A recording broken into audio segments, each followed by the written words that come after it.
స్వతంత్ర సమరయోధుల ట్రస్ట్ ఆధ్వర్యంలో దివ్యాంగులకు సేవలు అందించడం అభినందనీయమని కరీంనగర్ జిల్లా కలెక్టర్ శ్రీమతి పమేలా సత్పతి అన్నారు. కరీంనగర్ జిల్లా స్వతంత్ర సమరయోధుల ట్రస్ట్ ఆధ్వర్యంలో తిమ్మాపూర్ మండలం మహాత్మానగర్లో నిర్వహిస్తున్న మానసిక వికలాంగుల ప్రత్యేక పాఠశాల వృత్తి విద్యా శిక్షణ కేంద్రానికి నూతన బస్సు ప్రారంభోత్సవం జరిగింది. 26 లక్షల రూపాయలతో Srinidhi credit cooperative federation limited ఈ బస్సును అందజేశారు. ఈ కార్యక్రమానికి జిల్లా కలెక్టర్ పమేలా సత్పతి ముఖ్య అతిథిగా హాజరై బస్సును ప్రారంభించి మానసిక విద్యార్థులకు కలిసి ప్రయాణించారు.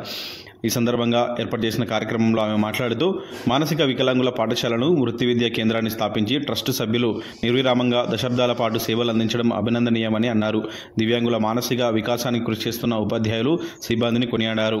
ట్రస్ట్ చైర్మన్ మాజీ ఎమ్మెల్యే చాడ వెంకటరెడ్డి మాట్లాడుతూ కరీంనగర్ జిల్లా స్వతంత్ర సమరయోధుల ట్రస్ట్ ఆధ్వర్యంలో అనేక సంక్షేమ కార్యక్రమాలు నిర్వహిస్తున్నట్టు తెలిపారు. మానసిక వికలాంగుల పాఠశాలలో 130 మంది విద్యార్థులు చదువుతున్నారని, 40 మంది ఉపాధి పొందుతున్నారని తెలిపారు. ట్రస్ట్ ఆధ్వర్యంలో వైద్య శిబిరం ఏర్పాటు చేసి 136 మంది కంటి ఆపరేషన్లు చేయించామని తెలిపారు.